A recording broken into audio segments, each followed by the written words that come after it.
Bonjour, aujourd'hui direction la Chine avec à la clé une bien étrange rencontre. Éric Emmanuel Schmitt, je suis ravie de vous avoir une nouvelle fois en face de moi, ça devient une habitude. Qui est fidèle? Vous, moi, on est fidèles. Oui, nous avons une bonne synergie, vous Voilà. et moi. Voilà.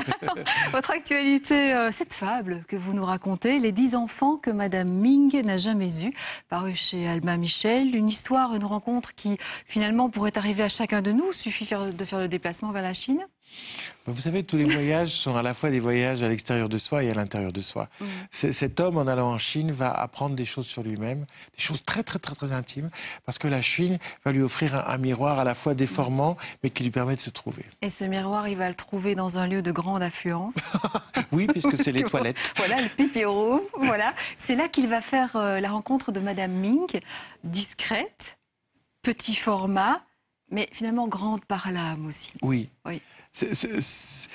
Cet homme va être fasciné par cette femme qu'il voit souvent. Alors, s'il voit souvent cette femme aux toilettes, c'est pas parce qu'il a des problèmes de prostate, c'est parce que c'est quand il est en négociation avec les Chinois, pour faire monter la tension, il quitte la pièce en prétendant aller aux toilettes. Donc, au fond, il passe beaucoup de temps aux toilettes. Stratégie. Et en fait, comme aussi il apprend le chinois, il est heureux de parler avec cette femme, qui va très vite l'intriguer. Très vite, parce que elle dit une chose extraordinaire, elle prétend qu'elle a 10 enfants.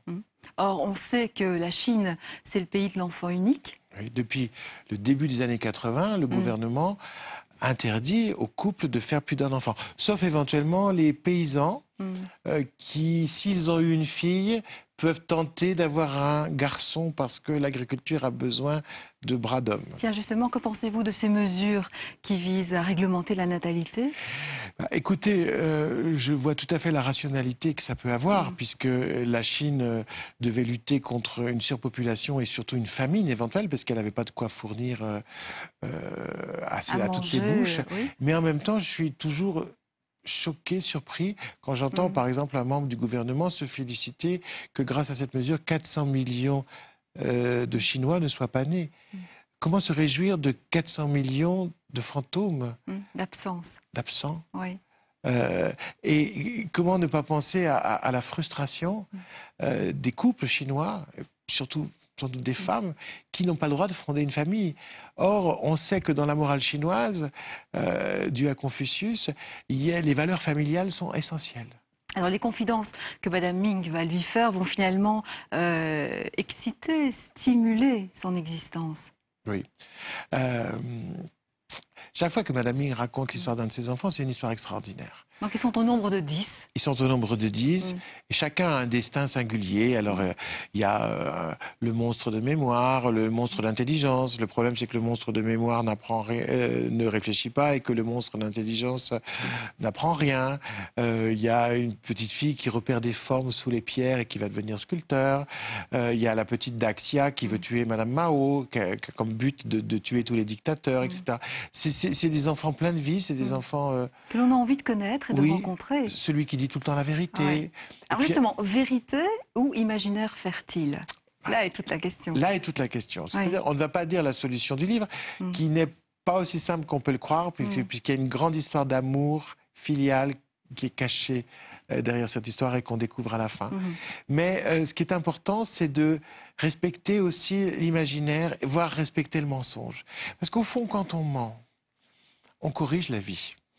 On raconte pas le monde tel qu'il est, mais le monde tel qu'il devrait être. On la colore un peu. On la colore. Oui. Le mensonge a quelque chose d'artistique, d'idéaliste au fond. Et alors, Madame Ming vit en partie dans l'imaginaire, on découvrira pourquoi. Et en même temps, si elle ne dit pas la vérité des faits, elle dit sa vérité à elle. Ses enfants, qu'ils existent ou pas, elle les aime. Elle a besoin de les aimer. Elle est convaincue. Elle leur apporte beaucoup. Alors Confucius, vous l'avez dit, au centre de la fable. Oui. Ouais. Vous êtes un adepte du confucianisme? Non, oui.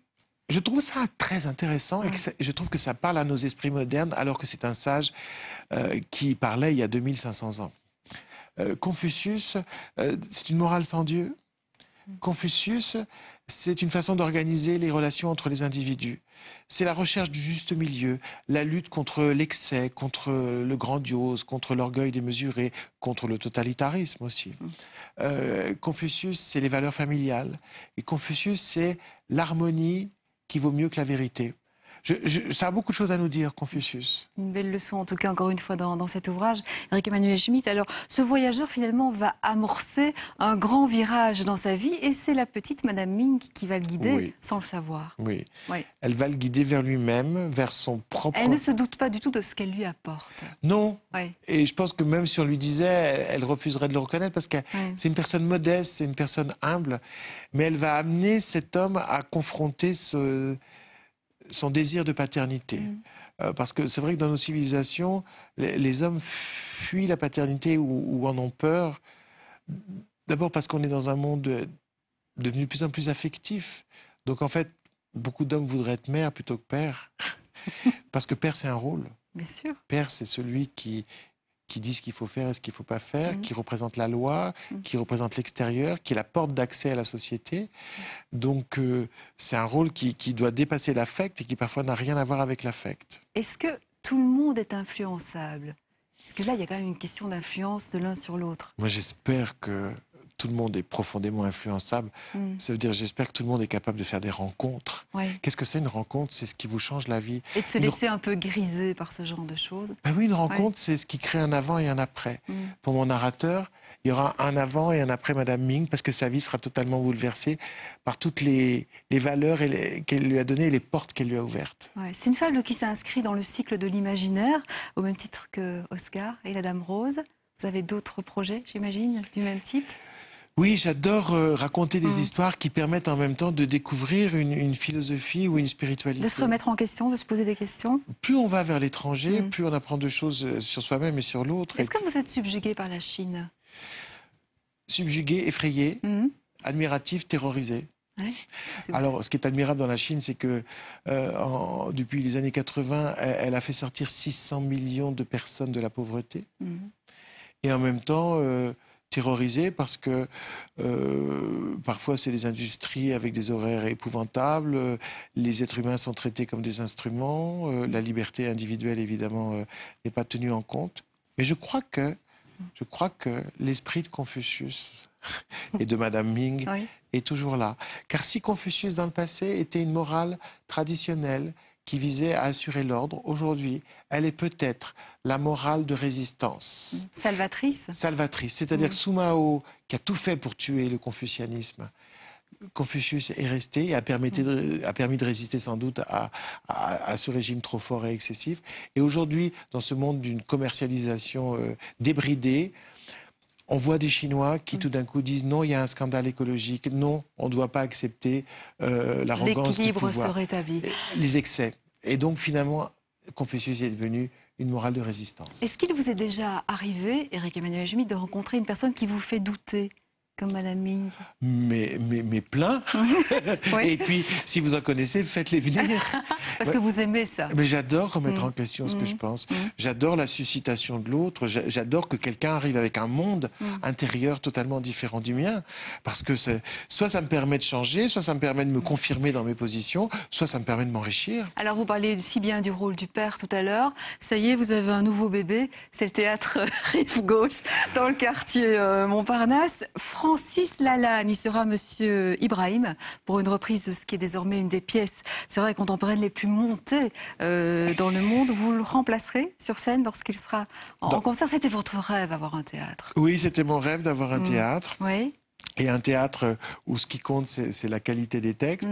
Alors je dis pas ça parce que pour l'instant, il y a un texte de moi. Il y aura des textes d'autres auteurs après. Oui.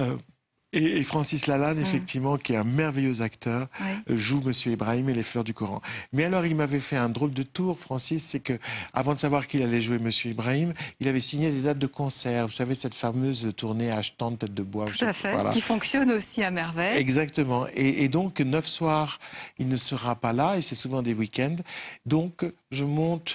Et c'est vous qui allez vous y coller. Sur scène à sa place.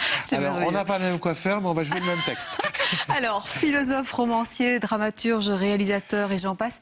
Qu'est-ce qui vous manque aujourd'hui, Éric Emmanuel Schmitt? Du temps libre. Bonne réponse. Sur votre site, une citation par jour. Les citations, c'est ça aussi qui invite à la réflexion? Oui, j'aime bien avoir une petite pierre dans ma poche. Oui. Et nous, on aime évidemment partager cette pierre avec vous. Oui. Je crois qu'il y a des petites phrases qui vous accompagnent et qui, par leur présence discrète, peuvent vous aider à vivre. Merci beaucoup d'être venu nous voir aujourd'hui. Je vous invite à signer votre ouvrage, Les 10 enfants que Madame Ming n'a jamais eus, paru chez Albin Michel. On aura le plaisir d'offrir ce livre avec la signature d'Éric Emmanuel Schmitt à un téléspectateur qui aura adressé un mail à l'adresse faf@rtl.be. Et puis bien sûr, je suis sûre que vous avez envie de rejoindre la page Facebook de l'émission Face à Face RTL TV. Vous savez que vous pouvez y laisser vos commentaires, revoir l'émission par exemple d'aujourd'hui, les coulisses, gagner des places de concert, peut-être de théâtre, et pourquoi pas nous laisser une citation, ce serait sympa ça. D'accord.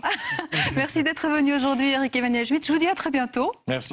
On va prendre rendez-vous tant qu'on y est. Et merci à vous d'avoir suivi ce Face à Face.